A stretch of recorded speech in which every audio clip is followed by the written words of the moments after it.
Well, good afternoon and welcome to the Institute of World Politics. I'm Professor David Glancy, the Annenberg Chair in International Communications. For those of you who are new to the Institute, we are a graduate school of national security, statecraft, and international affairs. The Institute offers 5 different master's degree programs and 18 different certificates in graduate study. Today's event will be on the record. Today we're going to hear from Bill Gertz, and the talk is going to be on his book, IWar, War and Peace in the Information Age. Bill Gertz is a New York Times bestselling author and veteran Washington Times columnist, and he's going to explain how the U.S. can beat China, Russia, Iran, and ISIS in the upcoming information technology wars. Some might say those have started. Bill Gertz is a national security columnist for the Washington Times and senior editor of the Washington Free Beacon. His column on the Pentagon, Inside the Ring, which has been required reading as long as I've been in Washington, appears weekly. He currently lives in Annapolis, Maryland with his wife, Debra. You can find him online at gertzfile.com and at Bill Gertz on Twitter. So without further ado, welcome. Thank you. Thank you all. Great to be here.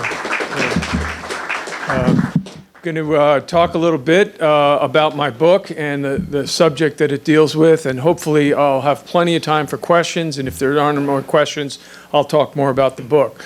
It just was published January 3rd, and it's doing very well. I think it's an extremely important book, and the reason I think it's important is because it kind of decodes the kind of information conflict that's going on around the world, and especially inside the United States.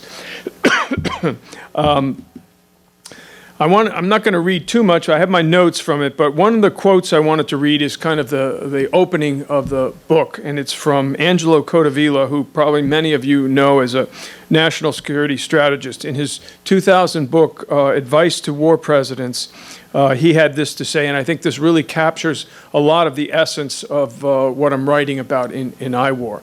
He said, "War is essentially a clash of purposes. Only derivatively is it a clash of arms. Peace and war are two sides of the same coin. Failing to grasp that makes it impossible to understand the event that ends war and ushers in peace, namely victory." And I think this is really the crux of the matter in terms of dealing with this issue of information warfare.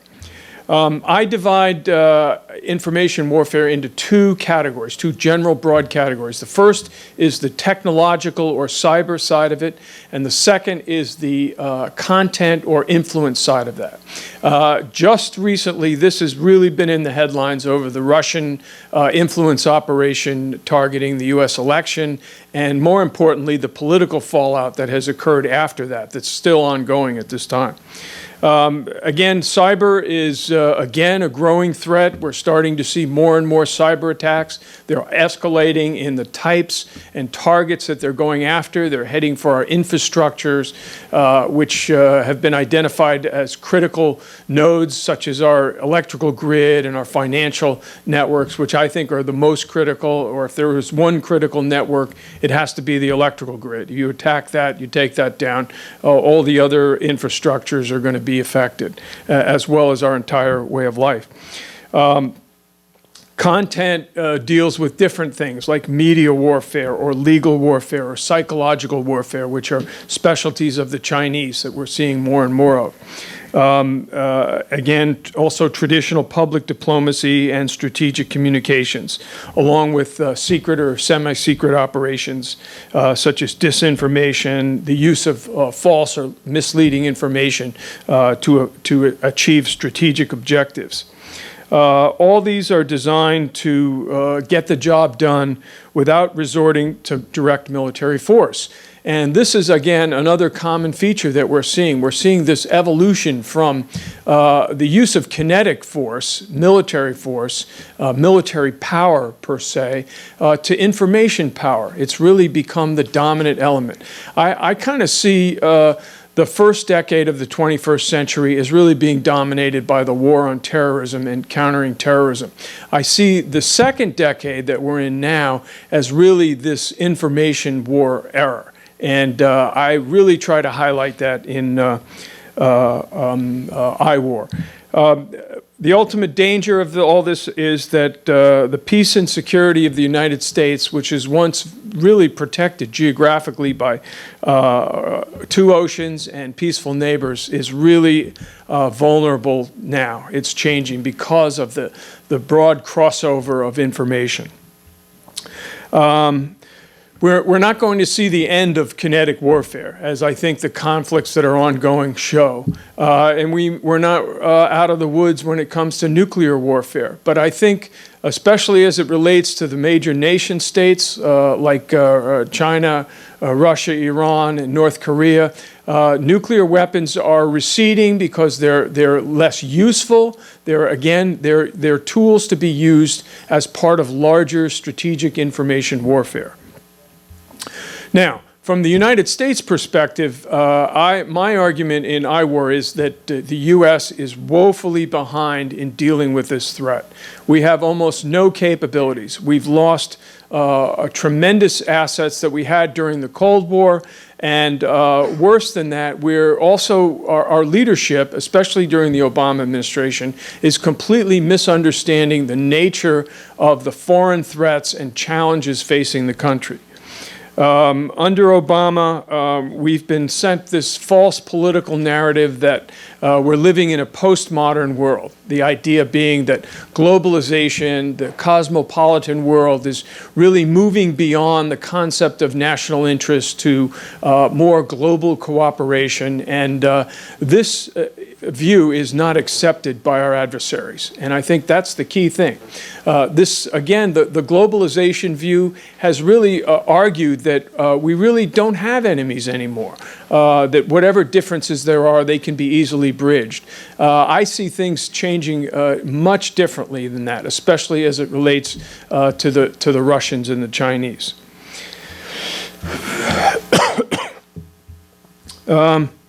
I also fault my own business as a reason for this. The news media in the United States is really in dire straits. I've been working in the news business for over 30 years, and I've seen major changes in the way the news is presented.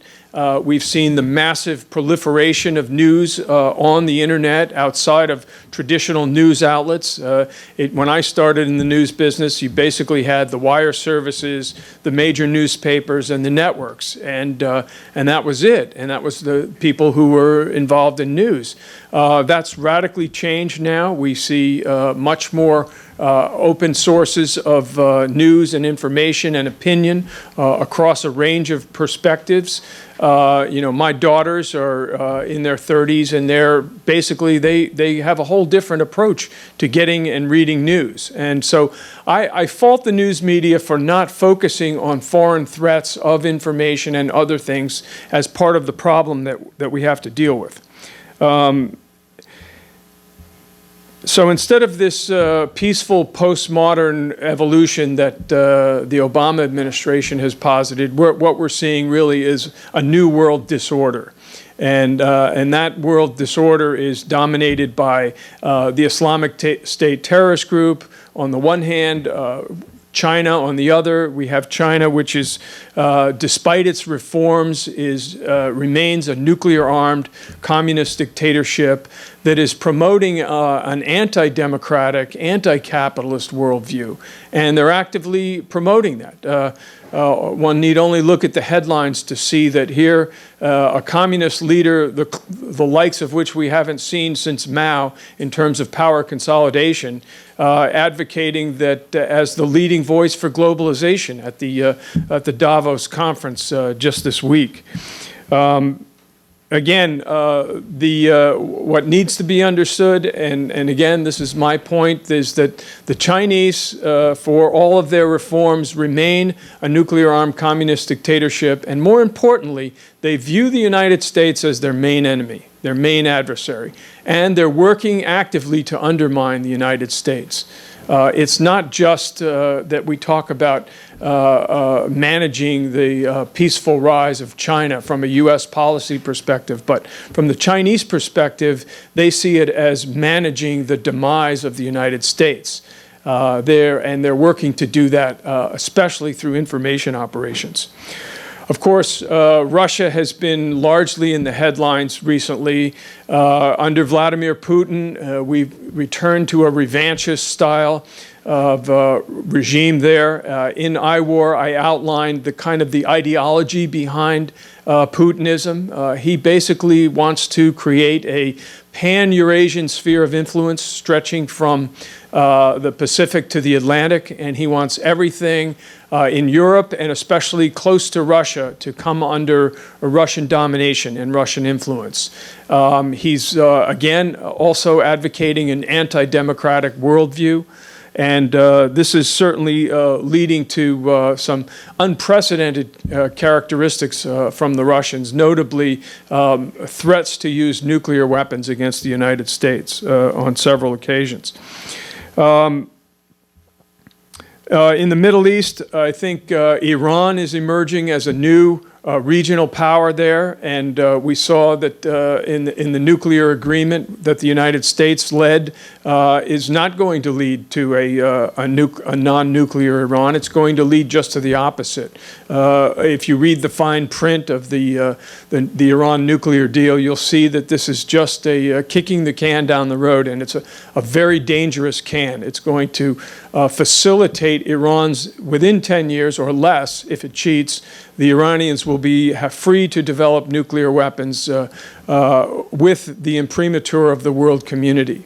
So rather than reaching a deal that was going to mitigate the growing threat of Iran's nuclear weapons, this Iran deal has made it worse. And of course, there's North Korea, which is at the top of the list of threatening powers. And we're just in my Washington Times column for tomorrow, I'll give you a little preview. U.S. intelligence is looking for some type of provocation from the North Koreans coinciding with the inauguration of Donald Trump this Friday. Whether it's a underground nuclear test, 4 of 5 of which have been carried out under Obama, or as the North Korean leader Kim Jong-un has said, it could be, in fact, a long-range missile test. One possibility for this would be the first test of a new road mobile intercontinental ballistic missile that's been dubbed the KN-08. This is a much different creature than the long-range missile that North Korea has developed so far, the Taepodong, which is on a single launch pad. These mobile missiles can be hidden in caves or shelters. They can be erected and launched in much quicker time. And of course, we learned from the first Persian Gulf War that trying to locate road mobile missiles is a real challenge for U.S. intelligence. I have a chapter in IWar on social media, which has really become a key platform, not just for news and information, but also for information warfare. The two main social media outlets are Twitter, which boasts 320 million users, and by the way, 80% of those are located outside the United States.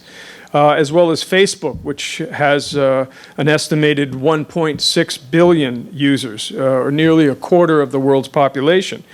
And it, too, also reports that most of its users are outside the United States.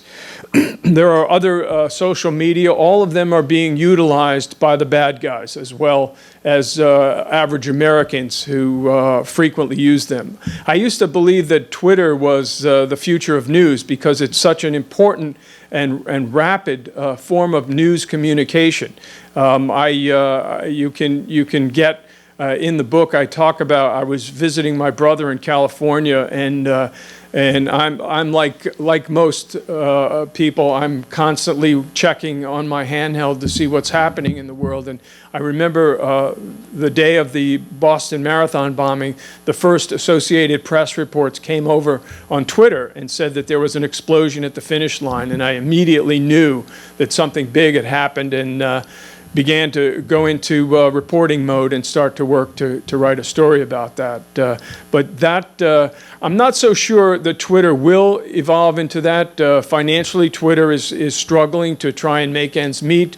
I think what will eventually happen to Twitter is that it will somehow split or bifurcate into a more personal brand, which would be for people who like to talk about the hamburger they had or their cats' videos and things like that. And then the other side would be a more serious information side.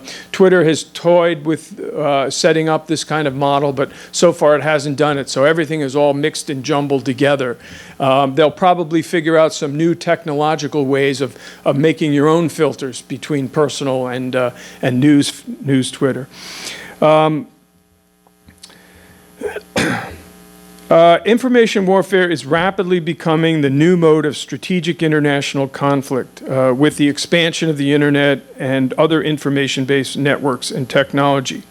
Defined information warfare as the extension of traditional conflict using computer-origin cyber attacks, strategic propaganda, and disinformation operations, the use of laws and legal systems to wage warfare, media warfare, covert intelligence operations that seek to advance strategic objectives. From a military perspective, and again, I don't see information warfare as just military, but the military defines it as the use of information-related capabilities to influence, disrupt, corrupt, or usurp the decision-making capabilities of adversaries and potential adversaries. At this point in the evolution of information warfare, the Chinese really steeped in the ancient strategies of Sun Tzu and others are really at the top of the food chain when it comes to information warfare.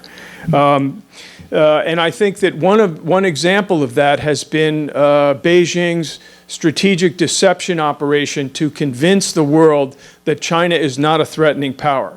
And I encountered this many, many years ago in the late 90s when I was at the Washington Times and I was writing a story on the Chinese military. I'm not even sure of the particular topics, but the Defense Intelligence Agency was good enough to provide me with a briefing. So I went to the Pentagon, and then at the end of the briefing, a colonel came in and said, "The director would like to see you." So I went in to see the DIA director, and he said to me, "You know, Bill, China's not a threat." And I said, okay, what's the basis of that? And he didn't have a detailed explanation, and he may have been trying to spin me, but essentially he was saying that China was not a threat because they said they weren't a threat. And I realized at that point that there was a real serious problem about understanding the nature of foreign threats. And I mean, I could understand that in the academic community or even in the civilian intelligence world having that perspective. But for the top intelligence official in charge of providing information about foreign threats, to be told that by the DIA director, I saw that as a problem. And that was what led to one of my earlier books, which was titled The China Threat, which was one of the first looks at this issue of threats. But there's been a real effort to try, even in the military, to dumb down the concept of foreign threats. The military, a threat, because China has nuclear weapons, is not enough for the Pentagon to consider China as a threat from their strategic vantage point. They combine it. They say there has to be both the capability and the intention that would make combined represent a threat. So I've seen this kind of thing happen, especially in the intelligence community and less so in the defense and other parts of the national security community, but it is still there nonetheless. So we've really misunderstood the nature of the foreign threats. And I think that this is really key to dealing with this problem. And that's probably what the most important thing about IWar is that the first part of the book is really outlining all of these information warfare threats and really getting to the crux of the matter, looking at all of these recent cases. We had the Chinese massive hacking against the Office of Personnel Management, which got quite a bit of press attention, but the real details were never really understood.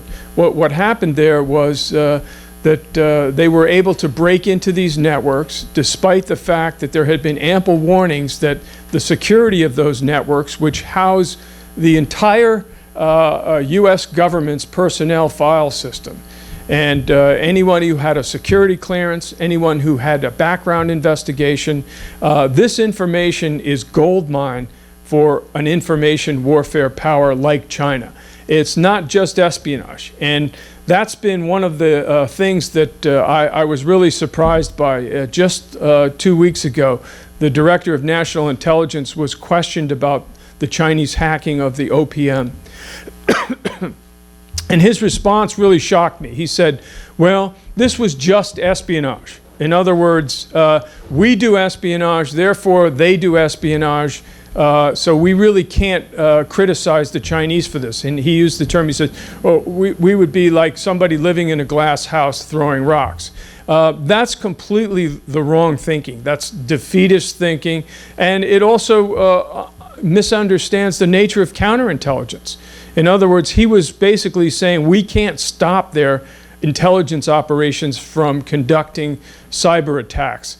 But even more important, in the information age, espionage is facilitating this new style of conflict, this new information warfare. So all of those 22 million records are not going to be used to just recruit spies in the U.S. government and others. They're going to be used to recruit people who have access to information systems and who can be hacked or who can be socially engineered to get information that will allow the Chinese to get more access to information systems and then also influence systems, people and places and policies that they can use in a large-scale, broad-brush attack.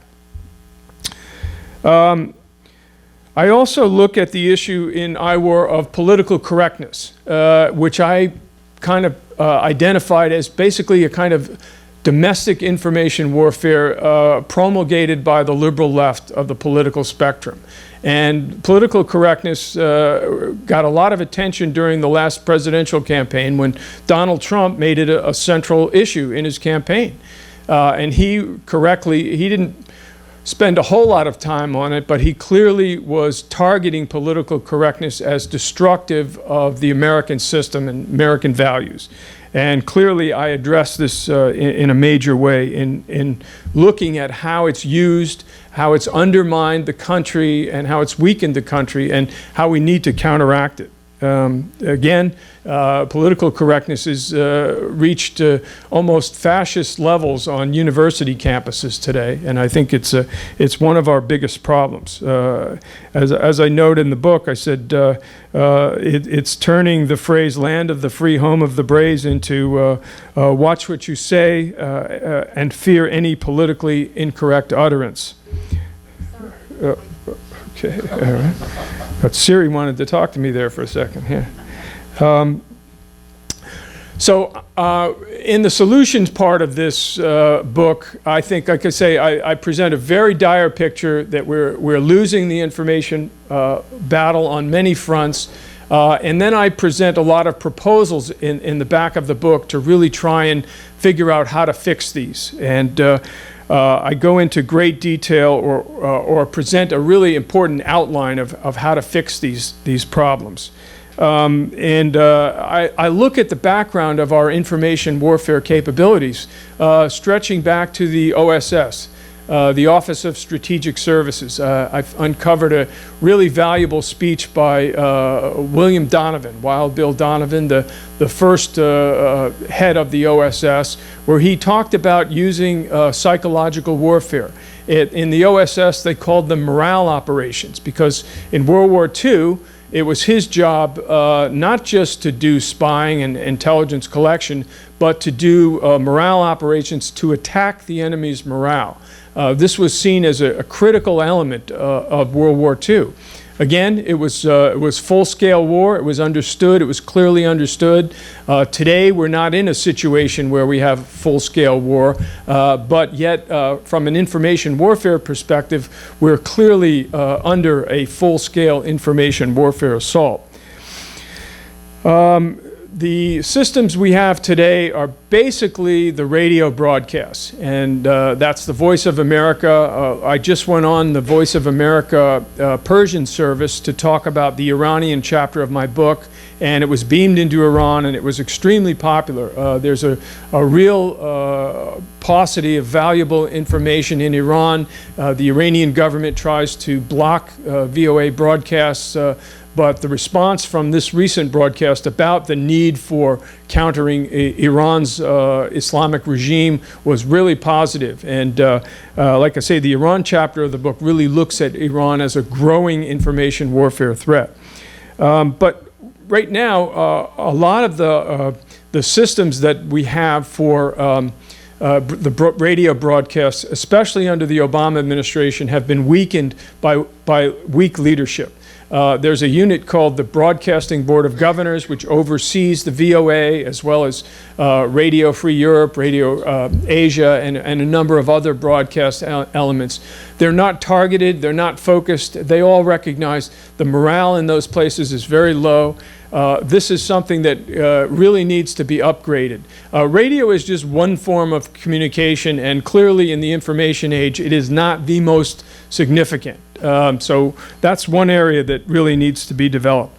During the Cold War, the U.S. Information Agency was, again, a tremendously valuable tool for promoting American ideals, American policies, American values, concepts of freedom and democracy. I've spoken with many former members of the Soviet Union, former residents there, people in China. All of them were extremely complimentary of USIA.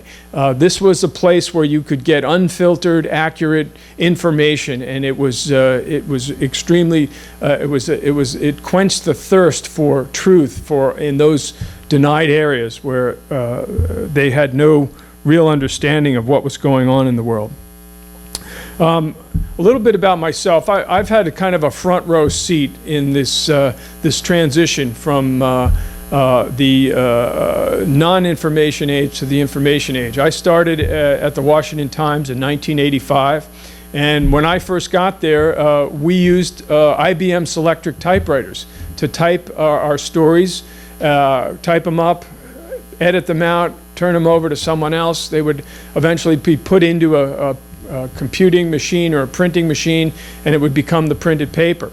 Then within rather few short years from that point, the shift was made to the first computers. They were very large desktop computers, and that was really the beginning of a big change when you could type stories and then press a button, and electronically it would be able to be moved to another place and edited. And then, of course, we had the first small handheld portable computers, which were Radio Shack TRS-80 computers. We used to nickname them Trash 80s.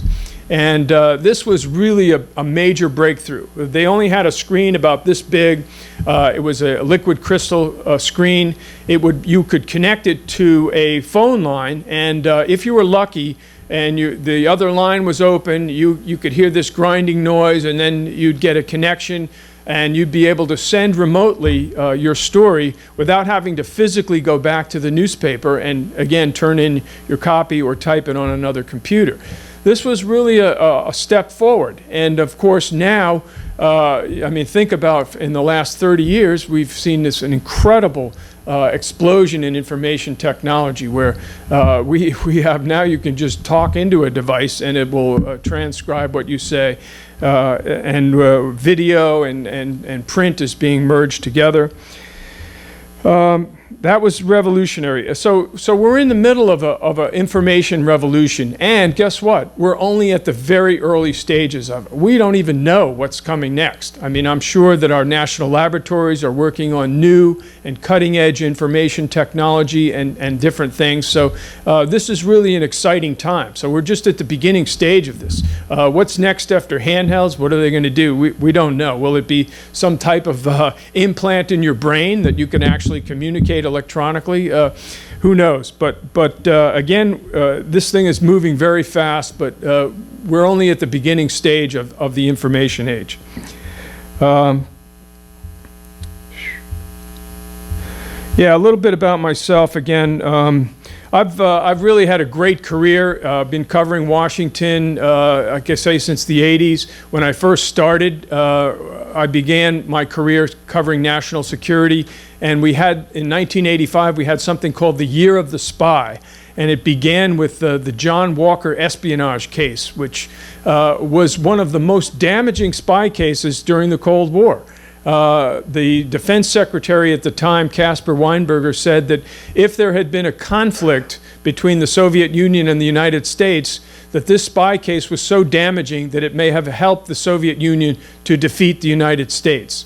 It involved the loss of Navy code communications codes, which would allow the Soviet Union to be able to read our secret military communications. So that was a really damaging spy case, but that was just the beginning. Beginning at that time, there also it stretched for 10 years, and it actually became known as the decade of the spy. I've developed somewhat of a reputation over the years for breaking stories, and one thing you do when you do that is you make a lot of enemies, and I've certainly done that. For example, in '96, the director of the Russian Foreign Intelligence Service, the SVR, Vyacheslav Trubnikov, once called me a tool of the CIA because I had exposed some Russian intelligence operations in the Balkans at that time. And China, for its part, once described me as the #1 anti-China expert in the world. Pretty good company with the governor of Tokyo and some other think tank experts, but I always like to say I'm not anti-China. I'm very much pro-China, especially pro-Chinese people. My beef is with the Chinese government, and as a good reporter, I've tried to expose their activities, and they didn't like it. The CIA has never been a fan of me too much. I've been critical of their analysis on China. A CIA spokesman once, when I called him up for a reaction to a story, he said that there's a lot of people over here that would like to fire a cruise missile at your office at the Washington Times. Former director, CIA director James Woolsey once said, he says, when I was DCI, Bill used to drive me crazy because I couldn't figure out where the leaks were coming from. Now that I've been outside for 2 years, I read him religiously to find out what's going on. And more recently, Defense Secretary Rumsfeld, when I ran into him shortly after he had been confirmed for the Defense Secretary post, he said to me, he said, Bill, you're drilling holes in the Pentagon and sucking out the information. And I'm not sure he meant it as a compliment, but as a reporter, that's what you got to do. We want to keep a good accountability going for our government leaders. I mentioned handheld devices. Like I said, this is the cutting edge right now. Tablets are extremely powerful. Who would have thought that the amount of computing power in this device would be the equivalent to a computer that would fill up the size of this room as recently as the 1990s? So that again gives you a sense of how fast information technology is advancing. What we're seeing next, the next on the line is the so-called Internet of Things. That's where the network devices are moving from our laptop computers and desktop computers to our kitchens and our cars.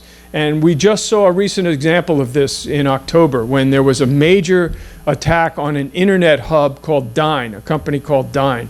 And it was the first what they call a distributed denial of service, where tens of thousands of small internet-linked devices, especially video cameras, were all harnessed together and used to focus their attack on one company. And they were successful in actually shutting down a portion of the internet in large parts of the United States. They were also able to disrupt the service of a number of major companies. I have the list here, but they included some of the largest companies had their internet capabilities disrupted. Many people think that this was kind of a warning shot, that this was based on some new technology that had just been released called the Mirai technology, which allows the networking of all these internet-linked devices, and then the ability to target them in order to disrupt service.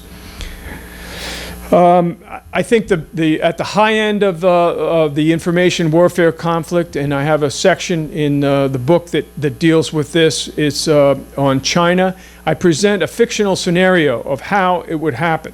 And the scenario begins with an incident in the South China Sea where a P-8 maritime patrol aircraft is fired on by a Chinese warship, and the P-8 then drops one of its torpedoes and sinks the destroyer in the South China Sea. China, instead of counterattacking, decides to launch a clandestine cyber warfare attack to shut down the electrical grid in the United States. And I show basically how they would do this with a combination of physical effect, basically making a tree fall into a overhead branch at a certain location in Pennsylvania, and then using cyber attacks. Again, this would be to mask what they're doing from the keyboard level, and then using a cyber attack on one of the key nodes of the smart grid technology, and thus create what they call a cascading power failure that would sweep large parts of the United States and throw us into darkness, literally, for an undetermined period of time. Something like that could cause millions of casualties. Just imagine what it would be like if the power went out.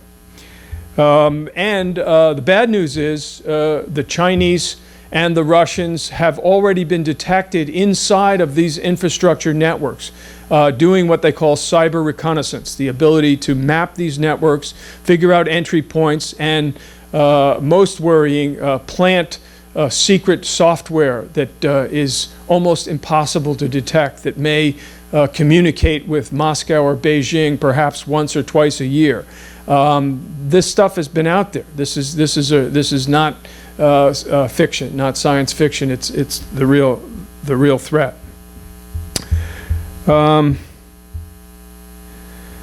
Okay, so what I'll do now is I'll go. I want to mention a little bit about what we need to do to counteract this. And the centerpiece of my counter proposal is something I call Information America. It would be a USIA type organization for the 21st century, something capable of dealing with cyber warfare and cyber information attacks, as well as promoting the ideals of the American system: democracy, freedom, liberty. And this is, I think, the most urgent need. Again, we used to have USIA. What happened to USIA? It got caught up in a battle over paying United Nations funds. At the time, the Secretary of State was Madeleine Albright, and the head of the Foreign Relations Committee was Jesse Helms.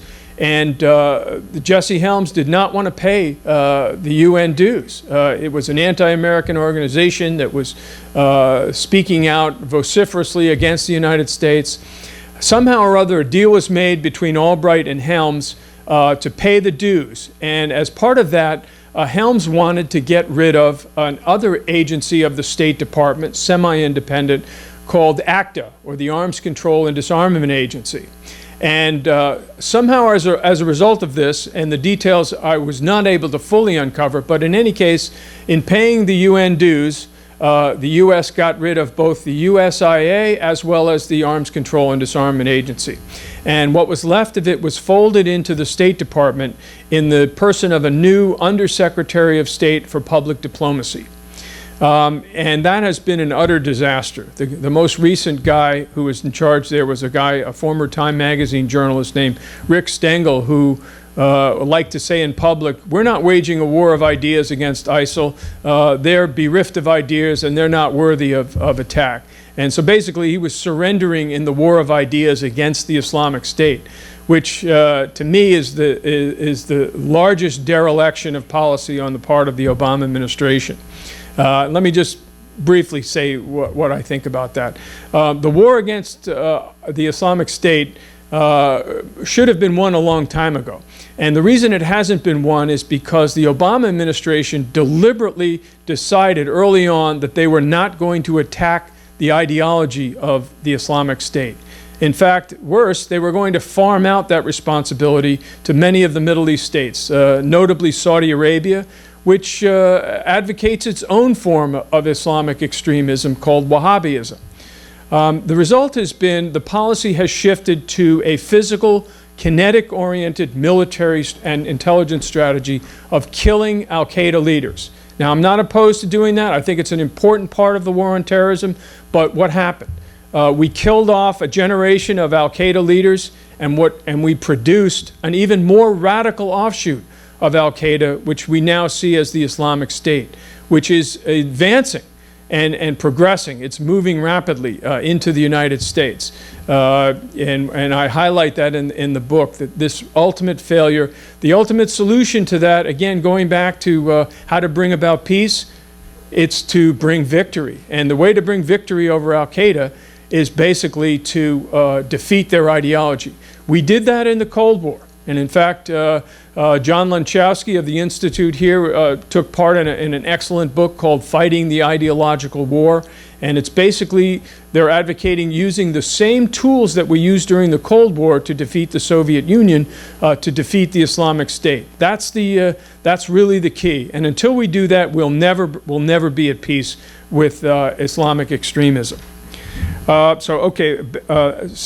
to Information America. I present three different ways that we can do this.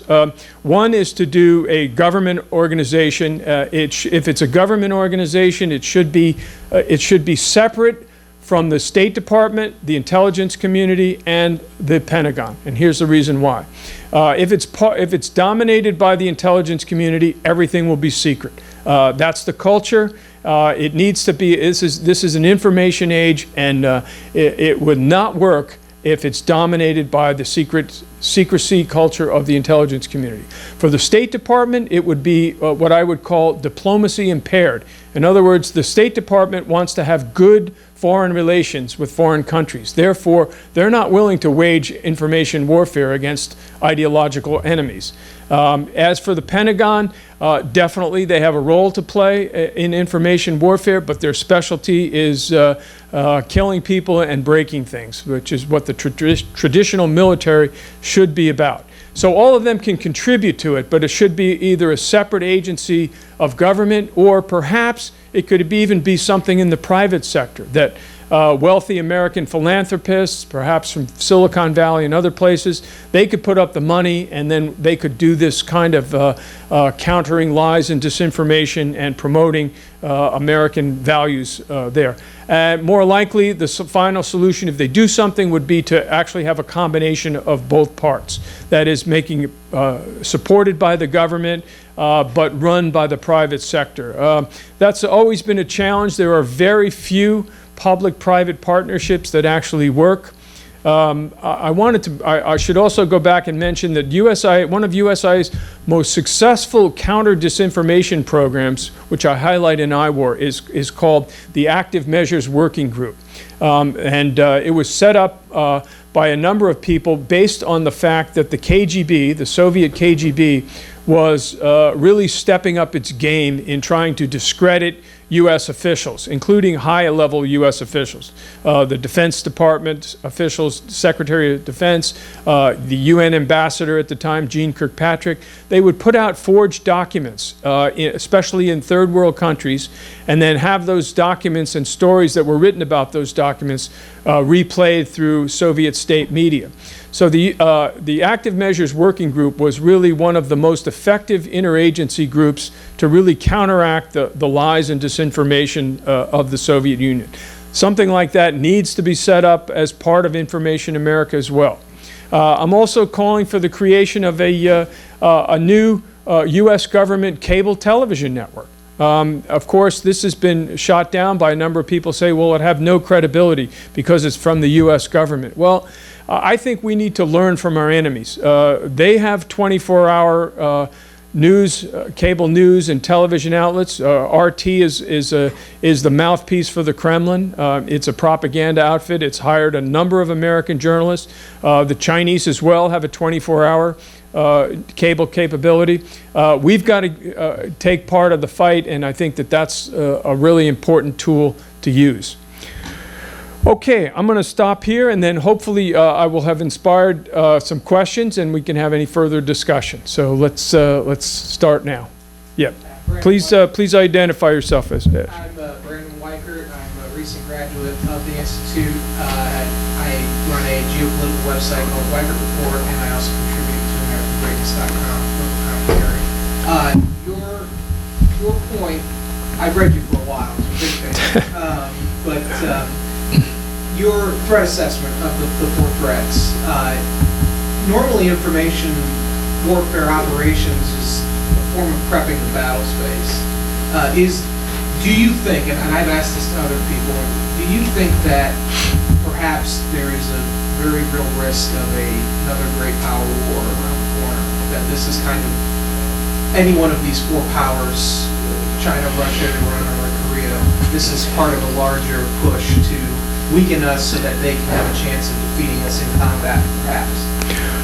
Certainly that's a possibility. That's certainly been a lot of critics of Trump have said that he's going to lead us into a conflict with China or Russia, although he wants to try and reset relations with Russia. I think he had some clearly provocative comments on China. I think Trump understands. He's an advocate of two key policies. One is America First, which he is kind of this economic nationalism, and then the second, he's advocating peace through strength, which is the Reagan model, which is if you want to prevent conflict, you build up your military. So clearly that's part of his agenda.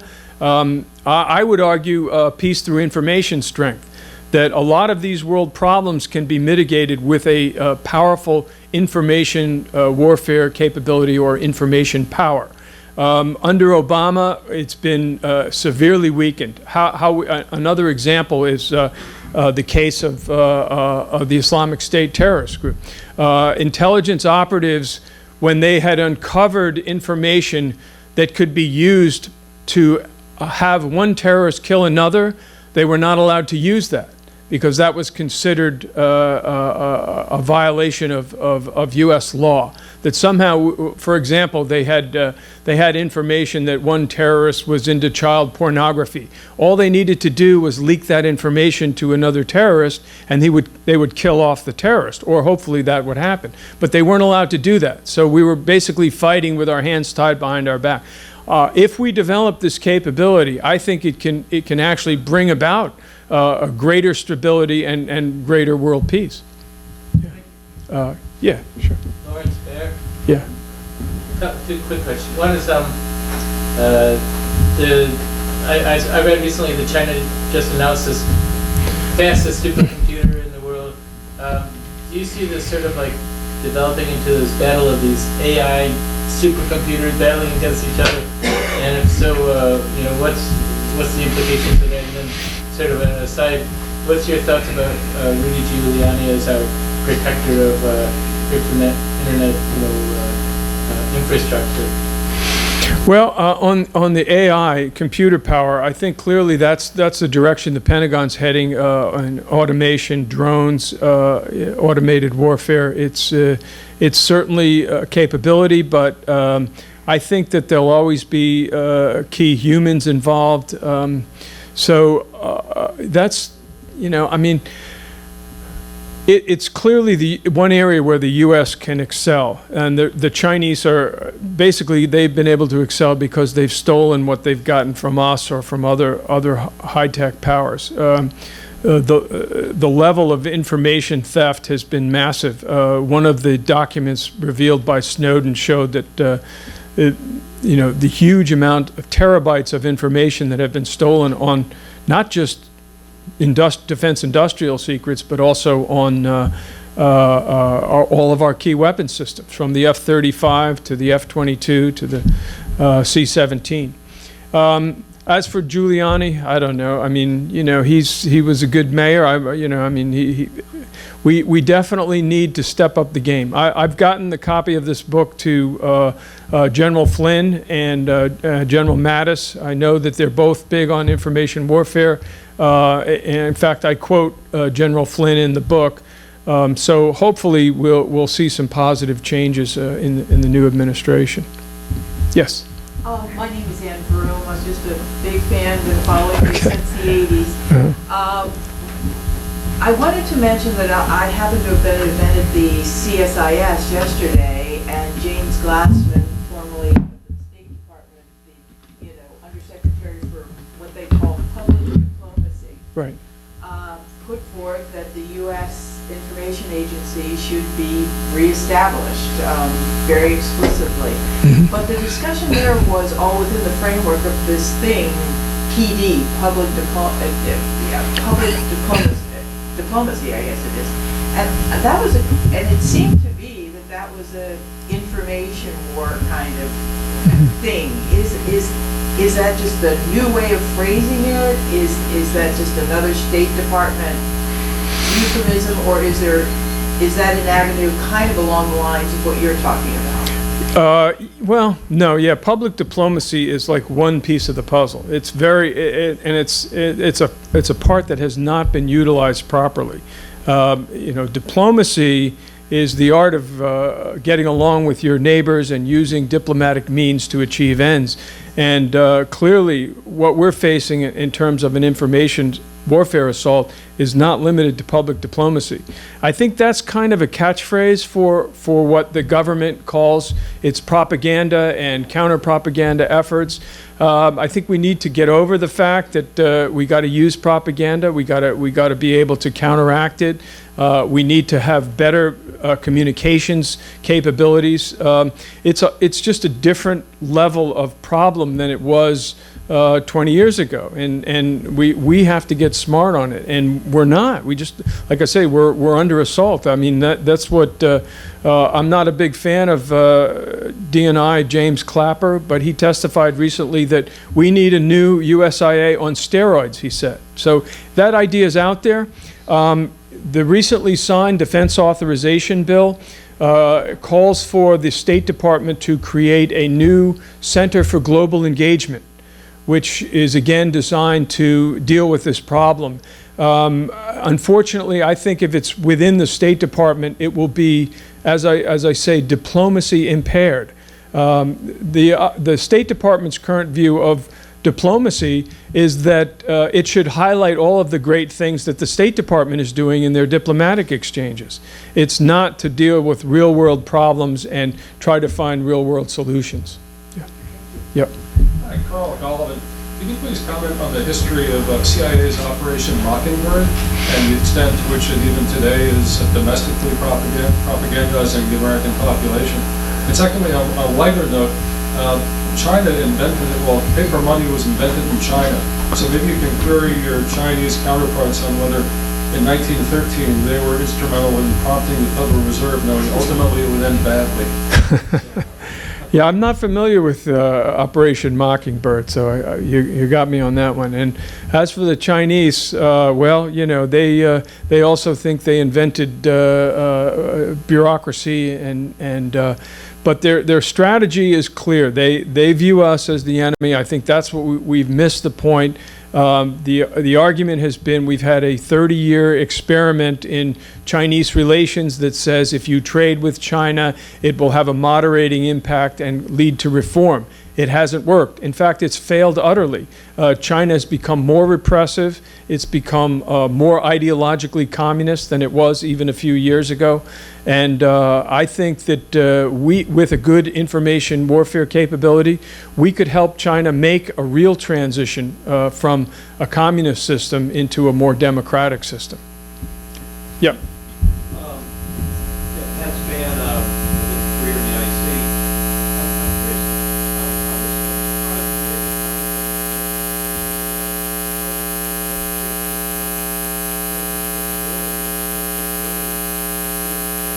So both capability and intention. Yeah.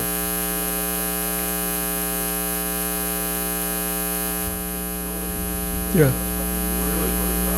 Also, I remember reading you especially about the late 90s in China situations. What do you think is the end game in South China Sea? Are they going to be setting up coal beats or cast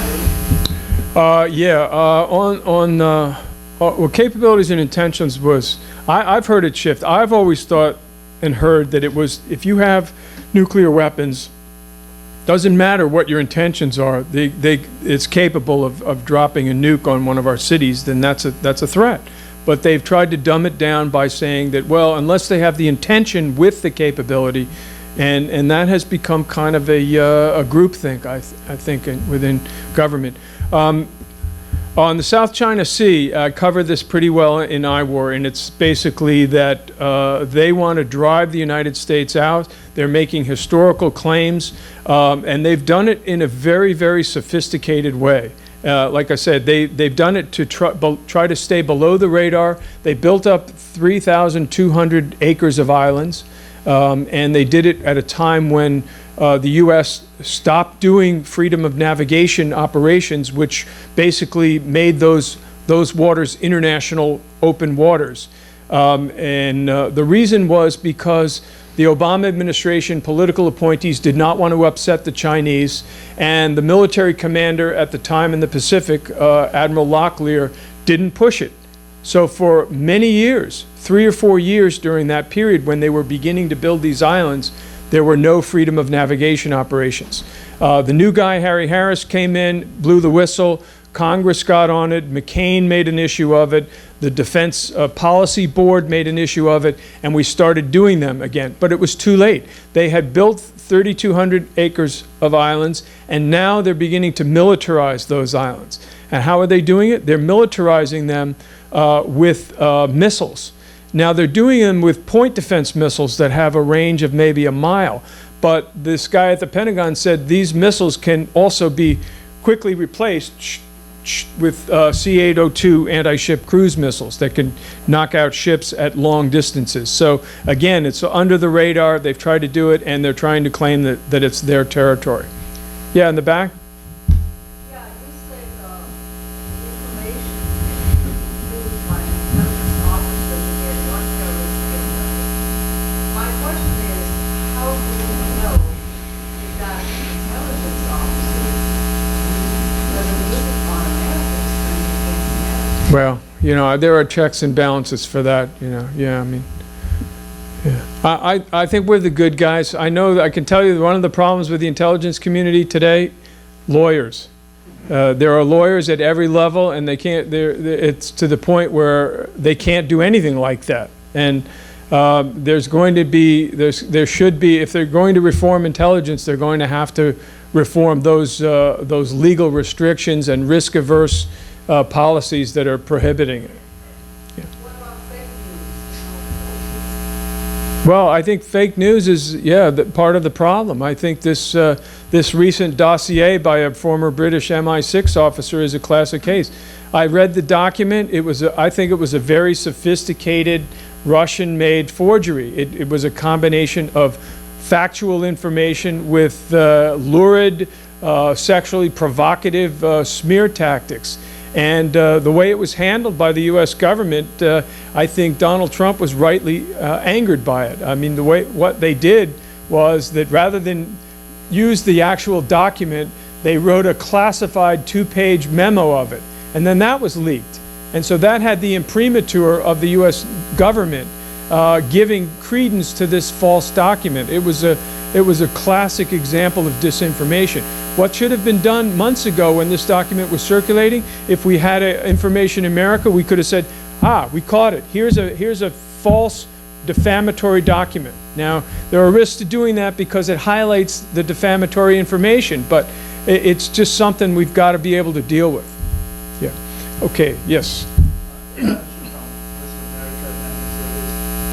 Where do you think the U.S. is going with counter disinformation in Trump administration? You mentioned the Global Engagement Center. Do you think that will be a feasible instrument, or do you think that's problematic? I think it's a good start. We'll have to see how it actually works out. You know, in Washington, we have a saying that people are policy. If you pick the right people, you get the right policies. You pick the wrong people, you get the wrong policies. So far, he's picked a lot of good people for his national security positions. Again, just the top tier. But if it were staffed properly and it were directed properly, and it had the right emphasis and support. One of the biggest problems with the government right now is the problem of bureaucratization. Everything is so heavily bureaucratized. In information warfare, I mentioned this in the book, that people at CENTCOM were unable to do information warfare operations because of red tape, and by the time they got approval, the time period had passed and they were not useful. So I think it's a good start. Well, again, putting it in the State Department will be problematic. We'll have to see if they can actually turn it around from within the State Department. Yeah. Yeah. Thank you so much for releasing a thoughtful presentation. Sure. Foreign Service Retirement.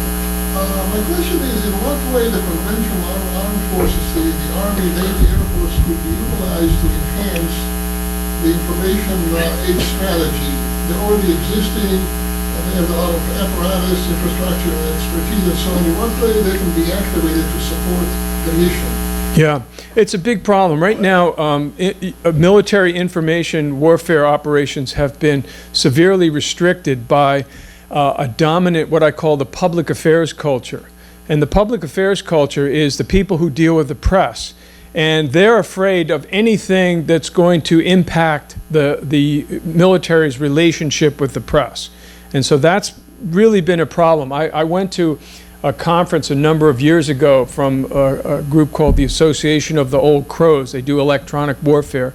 And they presented, one of the presenters said that we couldn't do a lot of information warfare because the public affairs people wouldn't let them do it. So it's really time to take off the gloves and say, look, we've got a threat, we're being attacked, we've got to do more to counter it. Yeah. Yeah. Mike Nelson, I work for Cloudflare, which is a web security firm. I've been working on internet policy for about 25 years, since the Clinton White House. You've laid out some very useful things here, particularly your taxonomy of the different types of cyber attack. There's a lot of confusion about what's a cyber attack, what's an information attack. But you didn't get to some of the hardest problems in this whole area. And in particular, I didn't hear 4 words. I didn't hear you talk about transparency and the need of government to be more open about what it's doing. I didn't hear you talk about corruption, the way we could knock down a lot of our enemies by exposing their activities. I didn't hear you talk about privacy, and you almost left the impression that maybe we need less privacy so we can do more to monitor the network and find out what's going on. And that leads to the biggest word of all, which is trust. Mm-hmm. Any comments on Sure. Sure, I recognize that this is a huge problem, but as a newsman, I'm for transparency. So that's why again, I think I kind of hit on that when I talked about it not being dominated by the intelligence community, My Information America. It needs to be open in public. As far as trust or credibility, that's a real problem. The State Department's Center for Countering Global Extremism, I think, were one of the iterations of it. They commissioned a private study which said it was done by some Silicon Valley people, and their conclusion was the U.S. shouldn't even try to counter the ISIL message because the government has no credibility to be able to do that. I think that's completely defeatist. I think we've got to think just the opposite. Okay, it will be difficult to have credible information from the U.S. government, but I think you could establish very clear guidelines. You could establish a marker that says, here's what we're going to do. Here's what we're going to say. We're going to use facts and truth to counteract lies and disinformation. It's obviously a bigger issue about the use of disinformation and lies and deception, but I don't think we should give that up either. I think that there's a place for that, and I think that since we've had an intelligence community that's done that thing in the past, we can set up a congressional mechanism to be able to have congressional oversight of that capability. Did I leave anything? Thank you very much for clarifying. Okay. Did I leave anything out? Other people who were saying that we just need to lie better. Yeah.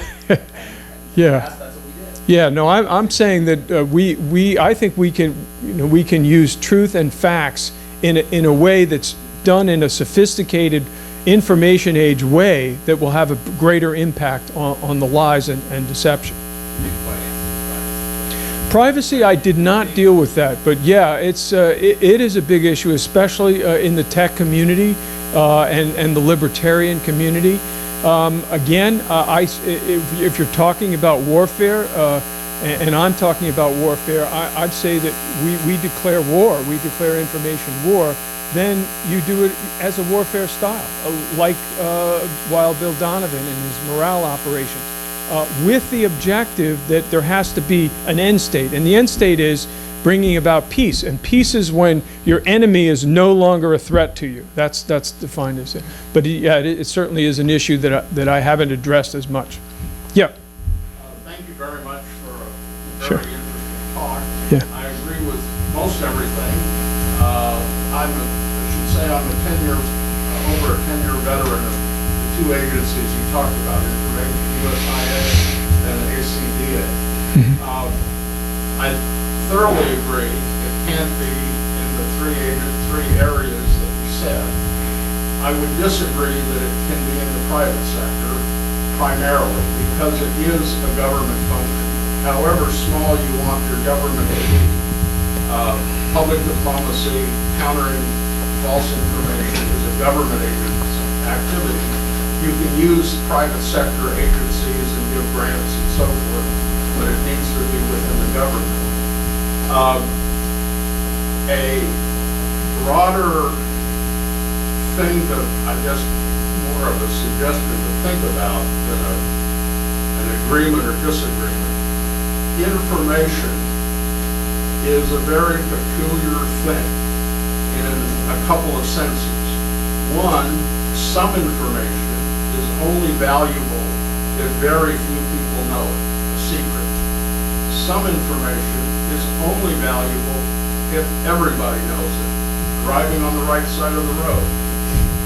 And that similar problem with public diplomacy and information, as you call it, warfare, is we need a strong capability both against our enemies and with our friends. Against our enemies, and in war, deception is perfectly legitimate. With our friends, deception is not. And we need a robust information effort with our friends and people who are wobbling, because they don't often understand the United States either. And they need to be better informed about what the United States is and what it's about in its policies. So I agree, a robust new agency along the lines of USIA is needed. It can engage the three other areas of government and the private sector, but it also needs to be very attuned that not all information is warfare, but it's also something else which is allied fare, whatever it is. Right. Right. I would add that the problem with having it as a government-only agency is, let's say you have a government like the Obama administration that believes in engaging America's enemies at the expense of our friends. Then you'd have a government agency that would be promoting, in my view, deleterious policies. Agreed, but it's not an argument for privatizing the defense agency either. Yeah. Just because we have a bad commander-in-chief, it Yeah. doesn't mean... Well, I'd say maybe some combination of the two. Yeah. Yeah. There was a book written a number of years ago that I read called Disinformation.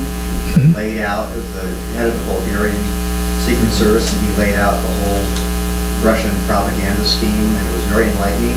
And I just thought that would, somebody in our government would have been reading that. And so this notice would be a surprise to them. I have two questions. Why do you believe that the Obama administration has not paid attention to cybersecurity? What's the reason for that? And the other question that I have is, what is actually happening between Brennan and Trump? And what is going on underneath here? Okay.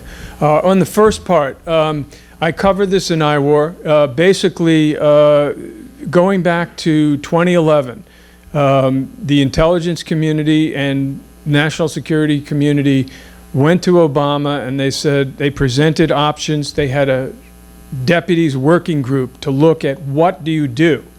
And they presented options, multiple options on actions to take to counteract these cyber attacks from China and Russia and others. It was a recognized problem.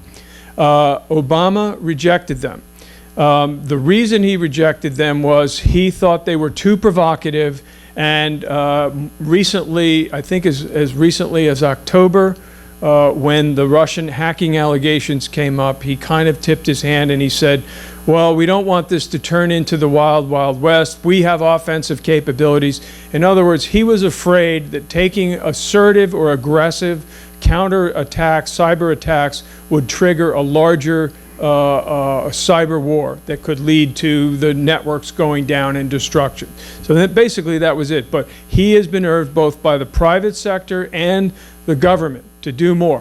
One of the leading voices was Admiral Mike Rogers, who's the Cyber Command Commander and the NSA Director, and he's been saying very loudly and publicly that the cost of entry into attacking the U.S. is too low. It's very easy. It doesn't take much, and we've taken major hits, and nothing's been done. So Judgment call by one guy. the president, yeah, and the president also. They set up, there are legal restrictions on what Cyber Command and NSA can do in response. And it has to be an attack. And Obama deliberately defined down the term attack. That's why when the Sony attack occurred from North Korea, he called it cyber vandalism. Therefore, we didn't have to take a response. The Chinese OPM hack was cyber espionage, but it wasn't an attack, when these were in fact attacks. And should have been viewed that way. Trump and Brennan, I wrote about that in my column for tomorrow. It's basically Brennan has come back and defended the agency. Trump is a critic. He feels that the agency went after him. He even played a little sting. He went to one of his classified briefings where this dossier was discussed and didn't mention it to any of his aides, and it leaked out. And so he kind of was calling the bluff for someone in the intelligence community. Brennan was asked if he was the, in fact, one of Trump's tweets was, "Is this the source of the fake news?" Brennan denied it and tried to suggest, well, it wasn't me. If it was anybody, it was the FBI. The FBI is in charge of investigating ties between Russians and Americans. I can tell you that the CIA is going to go after Mike Pompeo, the new CIA director. All you need to do is look back at how they handled Porter Goss. When Porter Goss was a congressman who was head of the Intelligence Committee, House Intelligence Committee, became CIA director. During his tenure, critics of Goss in the CIA went in illegally to the counterintelligence database and found out that one of his aides had been arrested for stealing a piece of pizza at a mall for not paying for it, and then leaked it to the Washington Post in an effort to discredit his aides. So that's the kind of dirty tricks that the bureaucracy was using, and Goss basically left. So I think Trump is aware of this. I think he's going to try to reform intelligence, and basically from a business cost, he's going to do a cost-benefit analysis and see, are we getting our money's worth? Are we bloated bureaucracy? Do we need less administrative people? Do we need more spies? So hopefully it'll be good. I'm not optimistic. I think one of the proposals they're talking about is doing away with the DNI, which has created a new layer of bureaucracy. And even though he's nominated Senator Dan Coates for the DNI, the word I'm hearing is that they may go back to a DCI system, which was the Director of Central Intelligence who was dual-hatted with the CIA director. Perhaps they'll make a DCI who does budget and, nominal head of the intelligence community, and then a CIA director who runs the spies. Yeah. Yes. Mark Mayerson, I'm a lawyer. I didn't take offense. You identified a positive objective of InfoWars from your perspective as being to have our enemies leave us alone. Is there also a positive agenda a la FDR's Four Freedoms or something that, in your view, is part of the mission here? You explain that, the Four Freedoms? The FDR's Four Freedoms. You mean kind of an American ideology kind of thing? Yeah. Promoting them in Yeah. an affirmative way of Yeah. changing the rest of the world. Yeah, As yeah. opposed to simply having the rest of the world leave us alone, Right. which you had sort of identified as one Yeah. objective. Yeah. Well, I think USIA kind of did that. I think they were a repository of all things American, and perhaps, some would argue maybe they weren't aggressive enough in promoting those ideas of freedom and liberty and democracy. But yeah, I think we could have a public debate on that, on whether or not that we should have an American ideology in the world. I clearly think we should as it relates to China, because the Chinese have made it clear that they're not into American democracy and that they look at American democracy as threatening to their system. So we need to bridge the ideological divide with those countries. And I don't see people clamoring to get into China unless they're from North Korea. But I do see people clamoring to get into the United States, and it's because of our way of life and our prosperity. So, I think we can showcase that. I think there are ways to showcase that, with democracy and freedom comes prosperity. It's not always neat and clean. It's messy, but it's certainly the last best hope that we got. Yeah. Yes, in the back. Two quick questions. What do you think of the proposal to split off NSA Cyber Command, which is the legal shop? Clapper and Yavin talked about that. And then secondly, did the agency go after Petraeus in the same way as it went after Goss? No, I don't think the agency went after Petraeus. I think, I don't know all the details of Petraeus, but they definitely went after Goss. I mean, they misused that counterintelligence database, which has all this really sensitive, most sensitive information. As for the first part was, I've looked at that carefully. There are arguments for and against it. I think it's going to happen. I think the latest was in some hearing just recently, someone said it's going to happen, but it's not in the near future. The arguments are that co-locating Cyber Command with NSA is very useful. Why? Because NSA is incredibly good at it. They've been doing it since the 80s. How good is NSA? NSA is so good they can steal information that foreign spy services are electronically getting from their spies. From one of the Snowden documents, they have a term for it. They call it, "I drink your milkshake," from the movie There Will Be Blood, which was about how oil men would drill into neighboring wells and steal now we may have lost that capability because Snowden revealed it, but they were that good, and they're just light years ahead, probably even light years ahead of the Israelis, who are also very good at electronic intelligence gathering. But electronic spying, again, the culture of spying is you protect your sources. You don't want to lose your sources. So cyber warfare involves going after the sources, and that's an offensive capability, or even in defensive means you go after. It's an operations and activity that's being limited by its co-location. And I think that's really the problem. Aside from the legal problems that Cyber Command has, they want to separate, they want to make it a combatant command, which would actually be a freestanding command like CENTCOM and PACOM, which could actually conduct warfare. And so I think that's needed because of the co-location with NSA. But that said, they need NSA. They need to be joined with NSA because they have such great capabilities. Yeah. Yes. Political correctness, structures, organizations, bureaucracies, all kind of revolve around, or the failure of those organizations and bureaucracies, all are around the failure of personnel. You mentioned the universities and how they're rampant with political correctness. Where are we supposed to get the future leaders and the future personnel to staff and properly propagate American values and policy if the personnel that we've traditionally drawn them from are antithetical to the United States? Where do you propose that? Big problem, yeah. What could we do in the long term to resolve that? It's a big problem. Yeah, I think we have to have a national debate on political correctness and recognize it as a stalking horse for a neo-leftist Marxist ideology, which it is. And nobody's willing to say that. I'm saying it in IWar. I'll say let's debate it. Let's have a public nationwide debate on it and point out why snowflakes are going to lead to our destruction. You know, the snowflake generation. But it's definitely not an easy problem. No question about it.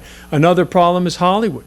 Back in the 30s onward, people around the world loved America because of our movies.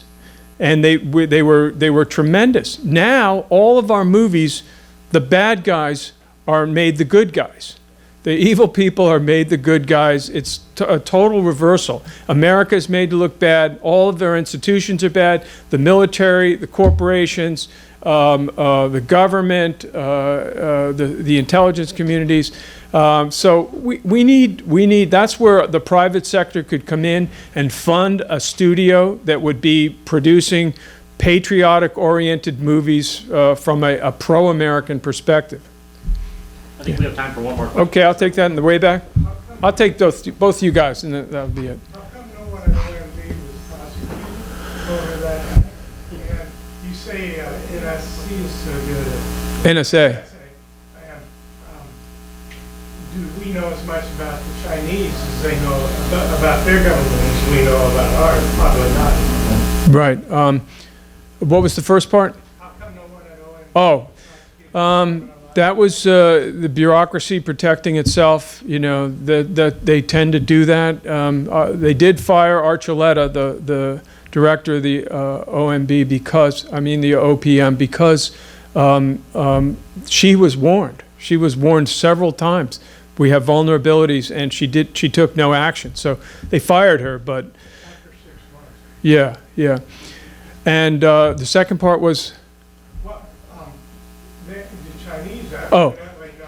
know, The Chinese are much better at operational secrecy than the U.S. government. They have a much more closed society, communist system. We need a combination of electronic and human spies. We have not devoted the resources that we need to. If I were king in the Trump administration, I would direct a massive effort to begin recruiting Chinese intelligence officers and diplomats, as well as stepping up our electronic game against China. It's a tough challenge over there, but I'm sure that we have the capabilities to be able to do a very good intelligence gather, which should be the first step in any kind of an information warfare campaign. We have to get inside their system. We've had very, very few real good defectors from China, and part of it is in this policy that China's this not a threat. This whole China is not a threat deception. Therefore, we shouldn't invest in trying to spy the hell out of them when we should. Last question. You mentioned political correctness and private-public cooperation on info-ops, land productions. We do that. It's been very difficult, obviously, the last 8 years because a lot of folks in the government, policy shop people, felt that their job, let's say, of counterterrorism was effective counterterrorism official equals finding American Islamophobes, shaming them. Can you touch on how political correctness dovetails into weaponized political correctness in this case?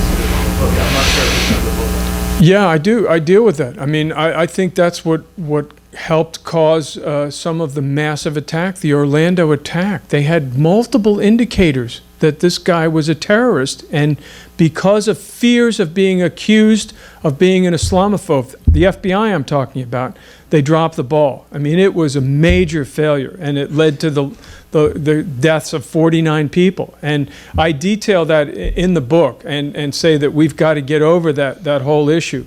I interviewed a guy within the Obama administration. His name is Quentin Viktorovich. Most people probably never heard of him, but he was basically the guru of the White House on dealing with ideological counterterrorism. And he told me that they couldn't even deal with Islam because it would be a violation of the constitutional separation of church and state.